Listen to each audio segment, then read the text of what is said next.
Oke, kita mulai. Assalamualaikum warahmatullahi wabarakatuh. Kaifa halukum jami'an ya talamid? Bagaimana kabar kalian hari ini?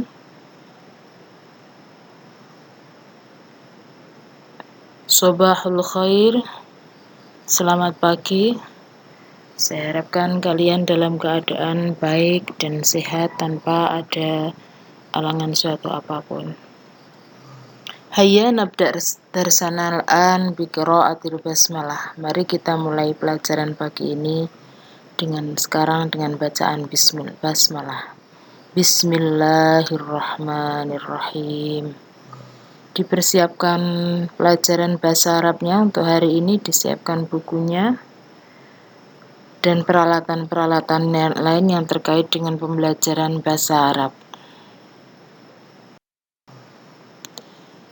Anak-anakku semua, ada sebuah hadis, ada sebuah peribahasa yang mengatakan fa'ahlul qur'ani humul alimuna bihi wal amiluna bima fihi la bimujarradi iqamatil hurufi, yang artinya ahlul Qur'an mereka adalah orang-orang yang mengetahui maknanya dan mengamalkan isinya, bukan hanya sekedar melafadzkan huruf-hurufnya dengan benar. Dari sini dimaksudkan bahwa kita mempelajari bahasa Arab di sini tidak hanya kita bisa membaca dengan benar, namun kita juga harus bisa memahami makna yang ada dalam kalimat itu. Sehingga dengan kita bisa memahami makna yang ada dalam kalimat itu, kita akan bisa memahami Al-Quran dengan baik secara maknawi maupun secara lughawi, baik secara arti yang sebenarnya maupun secara tulisannya kita bisa memahami. Dan harapan Ibu, dengan mempelajari bahasa Arab ini, kalian bisa lebih mengenal apa itu Al-Quran, mengenal apa itu isi Al-Quran dengan baik.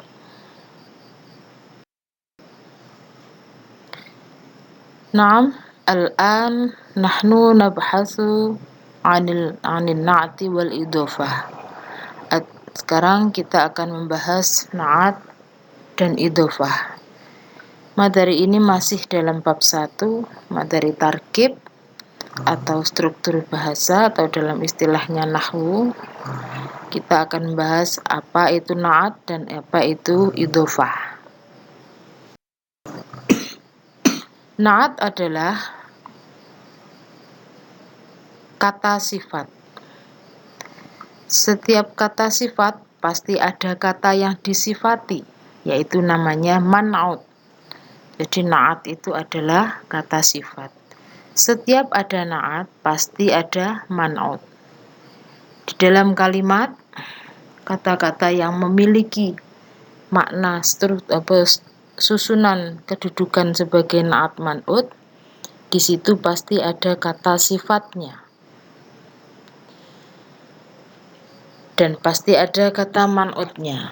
Oke, kata sifat di sini atau na'at, harokat akhirnya harus menyesuaikan dengan man'utnya. Sedangkan man'ut adalah kata yang disifati. Kata yang disifati ini maksudnya kata yang berada sebelum kata sifat itu. Dan man'ut ini harokat akhirnya menyesuaikan dengan kedudukan kata sebelumnya. Oke anak-anakku, bisa dipahami maksud na'at? Na'at adalah kata sifat, man'ut adalah kata yang disifati. Kita lihat dalam contoh berikut ini. Di sini ada kalimat tajirun ghaniyun. Saya ulangi, ada kalimat dua kata tajirun ghaniyun, artinya pedagang yang kaya.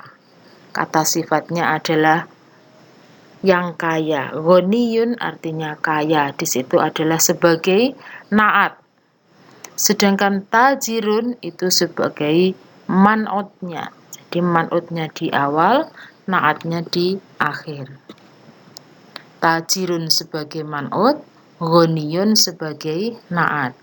Dalam mengartikannya, man'utnya didulukan baru na'atnya. Artinya pedagang yang kaya. Antara na'at dan man'ut harus sama dalam hal yang pertama adalah harokat akhirnya. Tajirun, harokat akhirnya adalah dumah tanwin. Ghaniyun, harokat akhirnya juga dumah tanwin, sama. Kalau seumpama diganti tajirin ghaniyin, nah sama, harus sama. Tajiron ghaniyan, sama, harus. Kalau man'utnya fathah tanwin, maka naatnya juga harus fathah tanwin. Naat mengikuti man'ut, tapi man'ut mengikuti kata sebelumnya. Nomor 2, antara naat dan man'ut harus sama mudzakkar dan muannasnya, laki-laki dan perempuannya. Apabila man'utnya itu laki-laki, maka naat juga harus laki-laki. Dalam arti di sini, jika man'utnya tidak ada tak marbutoh, maka naatnya juga tidak boleh ada tak marbutohnya. Jadi kalau mudzakkar, kalau mu'annas juga mu'annas, perempuan juga perempuan. Saya contohkan kalau perempuan, tajiratun ghaniyatun, sama, tajiratun ghaniyatun. Tajiratun menjadi man'ut, ghaniyatun menjadi na'at, sama di situ. Boleh tajiratin ghaniyatin, harokat akhirnya dengan kasroh tanwin. Man'utnya menyesuaikan kata sebelumnya. Apabila sebelumnya ada huruf jar, maka dengan man'utnya harus dijerkan dengan tajirit, tajirotin, ghaniyatin. Na'at dan man'ut yang harus sama lagi yang ketiga adalah nakiroh dan ma'rifatnya. Di sini apabila man'utnya nakiroh itu kata isim yang biasanya diakhiri dengan tanwin. Gitu ya, biasanya isim yang diakhiri dengan tanwin. Tajirun nakiroh ya, isim nakiroh. Ghaniyun juga nakiroh. Seumpama dijadikan ma'rifat juga bisa. Ditambahi alif lam di depannya. Al-tajiru, kalau ada tak berarti idgham syamsiah dimasukkan ya. At-tajiru al-ghaniyu. Boleh. Sama-sama naat man'ut. Yang di depan ditambahi al, yang belakang juga ditambahi al. Yang di depan mu'anas, yang di belakang juga mu'anas. At-tajiratu al-ghaniyatu. Jadi ada alnya, sama-sama ada alnya. Harokat akhirnya juga harus sama. Begitu, bisa dipahami anak-anak ya. Dua kata yang sama, baik harokat akhirnya, baik mudzakkar atau muannasnya, baik nakiroh atau ma'rifatnya. Kalau ada al, ya ada alnya semuanya. Kalau tidak ada al, ya tidak ada al semuanya. Itu namanya man'ut, na'at. Man'utnya yang di dulu, na'atnya yang di belakang. Na'at artinya kata sifat. Perhatikan contoh berikut ini. Kita baca, kita pahami kalimat yang ada dalam bacaan ini. Saya bacakan, disimak dan diperhatikan. Ma hadza, apa ini? Hadza tufahun, ini adalah apel. At-tufahu fakihatun ladzidatun, apel adalah buah yang lezat. Di sini ada kalimat yang terdiri dari na'at dan man'ut, yaitu fakihatun ladzidatun. Fakihatun menjadi man'ut, ladzidatun menjadi na'at. Di sini man'utnya adalah mu'annas, na'atnya juga harus mu'annas. Man'utnya diakhiri dengan dhammah tanwin fakihatun, maka na'atnya juga diakhiri dengan dhammah tanwin ladzidatun. Tun sama tun namanya sama. Lanjut, madzalika, apa itu? Dzalika usfurun, itu adalah burung pipit. Al-'asfuru ta'irun shaghirun. Burung pipit adalah burung yang kecil. Jadi diingat-ingat ya, untuk naat man'ut di situ pasti di sela-selani di tengahnya kata ada artinya yang. Burung pipit adalah burung yang kecil. Ta'irun shaghirun. Ta'irun shaghirun. Di situ dua kata yang sama. Diakhiri dengan dhammah tanwin semuanya dan tidak ada tak marbutohnya, semuanya sama-sama mudzakkar, sama-sama nakiroh. Ta'irun menjadi man'ut, shaghirun menjadi naat, artinya di depannya ada yang, burung yang kecil. Lanjut, al-arabiyyatu lughatun sahlatun. Naat man'utnya adalah lughatun sahlatun. Di situ man'utnya berupa isim yang mu'annas, ada tak marbutohnya, naatnya juga mu'annas, ada sahlatun. Kalau mudzakkar berarti sahlun, tidak ada tunnya. Bawahnya lagi, al-arabiyatu lughatun jamilatun. Bahasa Arab adalah bahasa yang indah. Naat man'utnya yang mana? Naat man'utnya adalah lughatun jamilatun. Lughatun menjadi man'ut, naatnya jamilatun. Bahasa yang indah. Ammarun thalibun mujtahidun. Ammar adalah murid yang rajin. Naatnya mujtahidun, man'utnya thalibun. Wa Mahmudun thalibun kaslanun. Dan Mahmud adalah murid yang malas. Man'utnya thalibun, isim nakiroh yaitu tidak ada alnya, maka naatnya juga nakiroh kaslanun. Man anta, siapa kamu? Ana thalibun, saya adalah seorang murid. A anta thalibun jadidun, apakah kamu seorang murid yang baru? Naat man'utnya adalah thalibun jadidun. Jawabnya na'am, ana thalibun jadidun. Man'utnya thalibun, jadidun menjadi na'at.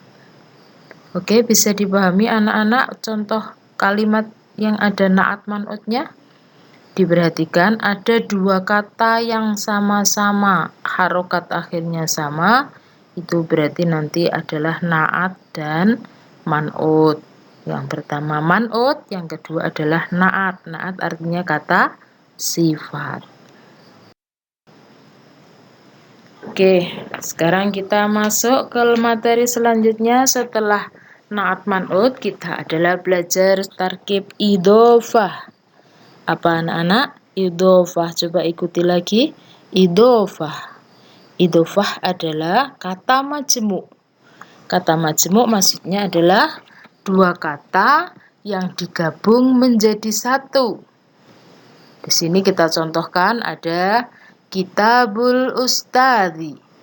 Saya ulangi contohnya, Kitabul Ustadzi artinya buku guru.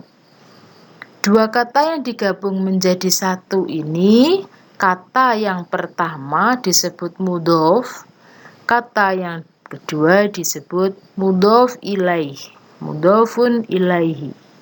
Kitabun menjadi mudhof, al-ustadzi menjadi mudhof ilaih. Jadi idhofah itu pasti terdiri dari dua kata. Idhofah itu pasti ada mudhof, pasti ada mudhof ilaihnya. Bagaimana ketentuan dinamakan mudhof? Apabila yang pertama, mudhof harokat akhirnya mengikuti kedudukan kata sebelumnya. Jadi kitab di situ bisa berharokat kitabu, bisa berharokat akhir kitaba, bisa bere'rob atau berharokat akhir kitabi, tergantung kata yang ada sebelumnya. Jika sebelumnya kitab itu huruf jar, maka kitabil ustadzi.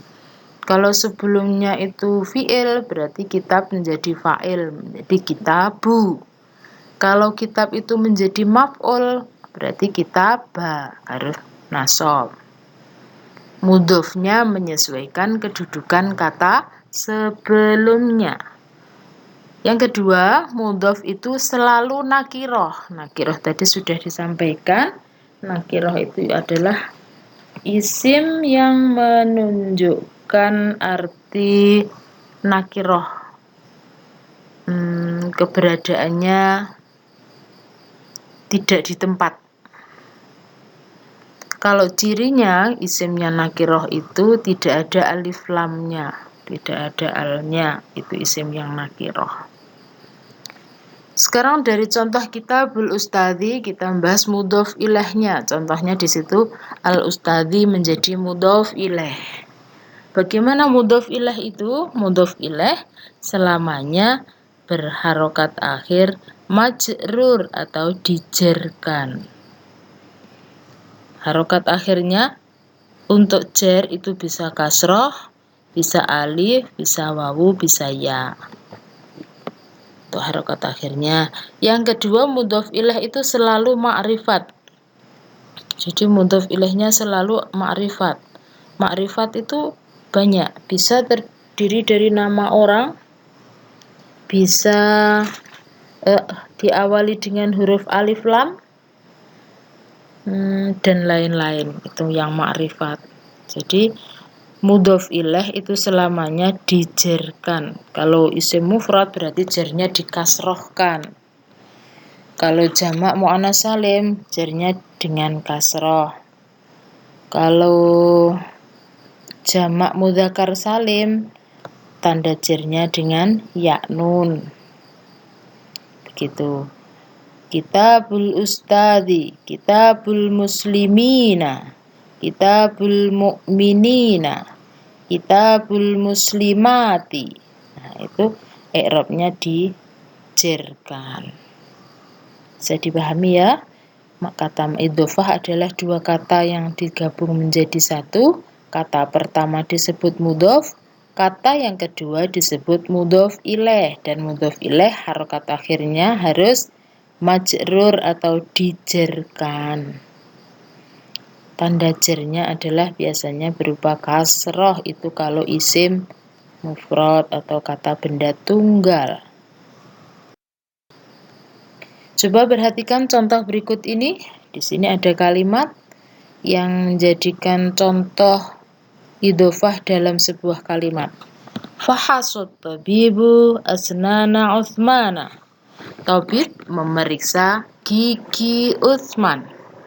Tabib memeriksa gigi Utsman. Di situ ada dua kata yang digabung menjadi satu, yaitu asnana Utsmana. Kenapa di sini mudhof ilaihnya Utsmana? Padahal seharusnya mudhof ilaih i'rabnya adalah jar. Utsman itu adalah isim alam atau nama orang, bisa nama daerah, bisa nama negara.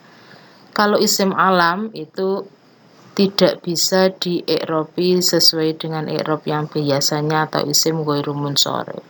Jadi Utsman itu tetap Utsmana, bukan menjadi Utsmanu atau Utsmani, tapi tetap Utsmana. Seumpama Utsman diganti dengan Zakaria, jadi tidak bisa asnanu Zakariyi, Zakariyu, tidak bisa, tapi tetap Zakaria. Begitu ya. Asnana ini di sini menjadi mudhof.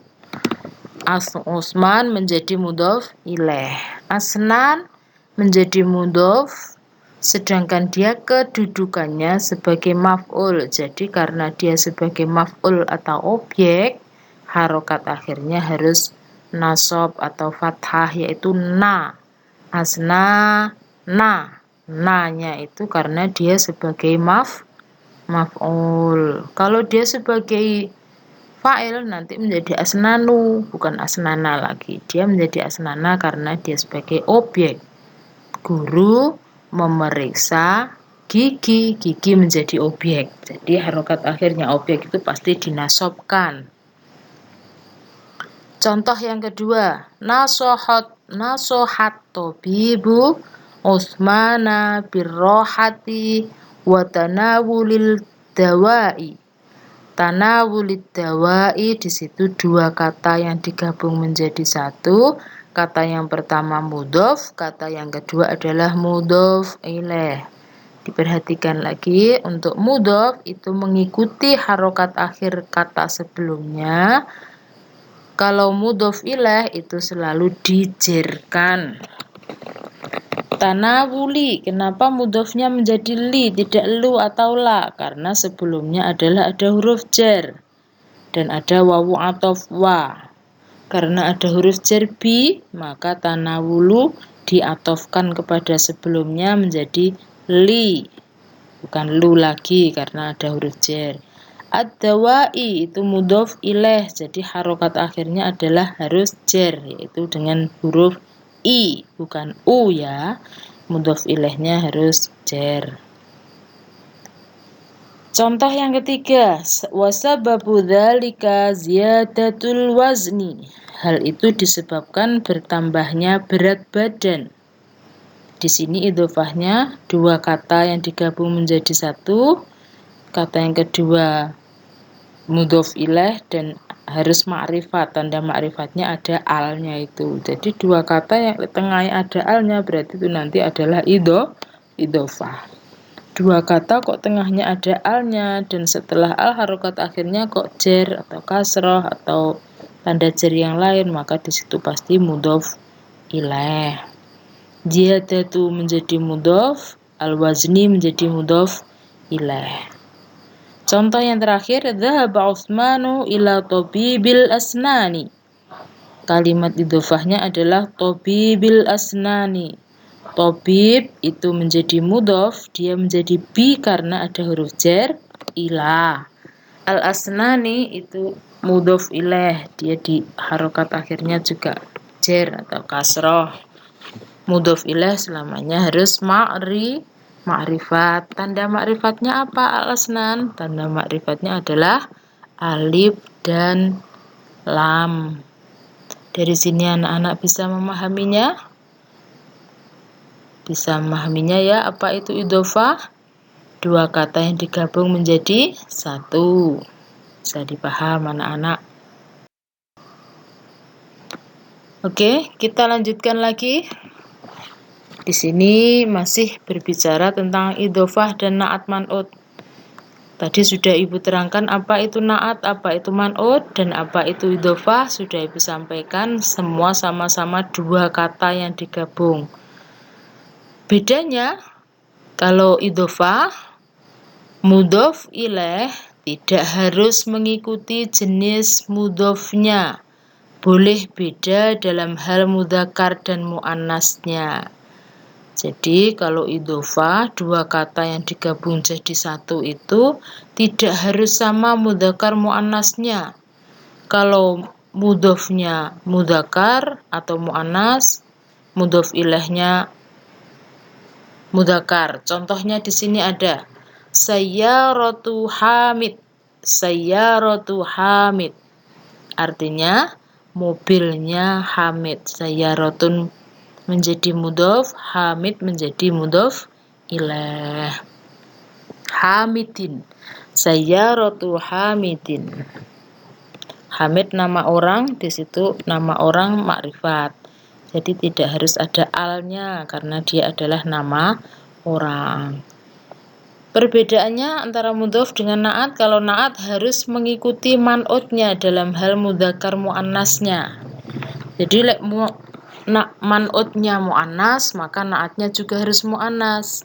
Man'utnya mudzakkar, maka na'atnya juga harus mudzakkar, harus sama. Contohnya di situ ada sa'atun jadidatun, jam yang baru. Sa'atun jadidatun, di situ ada taknya semua. Jadi dua katanya harus sama mudzakkar dan muannasnya. Perbedaan yang kedua adalah mudhof harus nakiroh dan mudhof ilaih harus ma'rifat. Tadi sudah Ibu sampaikan, kalau ma'rifat itu adalah biasanya diawali dengan alif lam atau nama orang. Itu untuk mudhof ilaih. Kalau mudhofnya itu nakiroh. Jadi nggak boleh sama antara mudhof dan mudhof ilaihnya, tidak boleh sama. Kalau na'at harus mengikuti man'utnya dalam hal nakiroh dan ma'rifatnya. Kalau na'at kata sifat dengan yang disifati harus sama. Yang disifati perempuan atau ada taknya, maka na'atnya juga harus ada taknya. Kalau man'utnya ada alnya, maka na'atnya juga harus ada alnya, harus sama. Contoh al-mudarrisu al-jadidu, guru yang baru, itu kalau na'at. Perbedaan yang ketiga, harokat mudhof tergantung kedudukannya dalam kalimat. Adapun mudhof ilaih harus majrur. Tadi sudah Ibu sampaikan contoh yang tadi. Mudhof ilaih kitabul ustadzi, tadi saya sampaikan al-ustadzi adalah mudhof ilaih. Jadi harokat akhirnya harus majrur. Kalau mudhof mengikuti kata sebelumnya. Kalau sebelumnya jar, maka mudhofnya juga harus jar. Tapi apabila na'at harus mengikuti kedudukan dan harokat man'utnya. Na'at harus mengikuti man'utnya. Na'atnya jar, man'utnya juga jar. Man'utnya jar, na'atnya juga jar, seperti itu. Perbedaan yang ketiga, pada susunan idhofah, jumlah atau bilangan mudhof ilaih tidak mesti sama dengan mudhofnya. Mudhof bisa mufrad, bisa satu, mudhof ilaihnya bisa dua. Contohnya di situ Dzulqarnaini, pemilik dua tanduk. Qarnaini itu dua tanduk, dzu itu satu. Itu contohnya, tidak harus sama. Tapi kalau na'at harus bersesuaian jumlahnya dengan man'utnya. Kecuali jika man'utnya berupa jamak taksir, maka na'atnya boleh mufrad mu'annas. Contoh di sini, kalimatani khofifatani. Dua kata atau dua kalimat yang ringan. Dua kalimat yang ringan. Antara na'at dan man'ut harus sama. Na'atnya dua, man'utnya juga dua. Tapi kalau idhofah boleh tidak sama. Yang satu-satu, yang mudhof ilaihnya dua. Itu bisa seperti itu. Itu yang membedakan antara idhofah dan na'at man'ut. Bisa dipahami anak-anak? Oke, kalau sudah bisa memahami, kita lanjutkan untuk pemahaman materi yang lebih lanjut. Kita buka LKS-nya halaman berapa ya?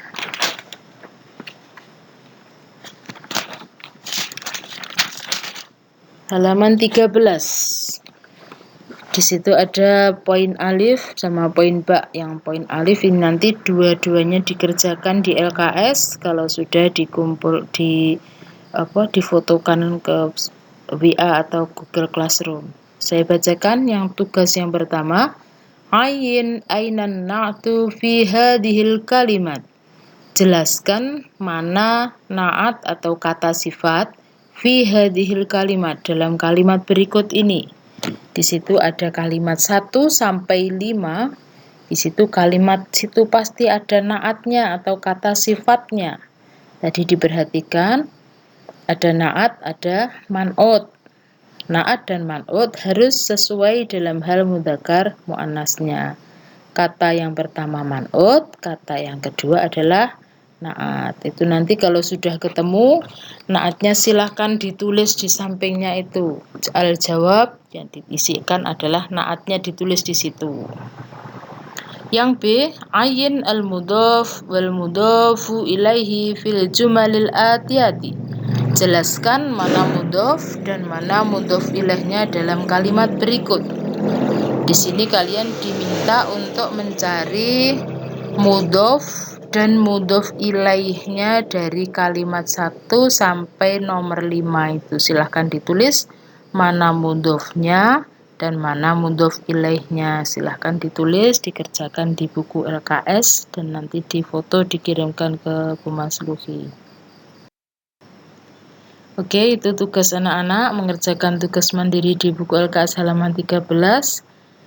Dan untuk selanjutnya ini sedikit refreshing ini kakak-kakak kelas kalian yang telah mengikuti menjadi tim paduan suara, perwakilan tim paduan suara pada Hari Santri se-Kabupaten Blitar di kantor Kabupaten Kanigoro.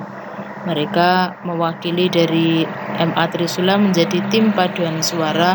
Semoga di tahun berikutnya kita bisa eksis lagi setelah corona minggat dari hadapan kita. Oke, itu yang bisa Ibu sampaikan.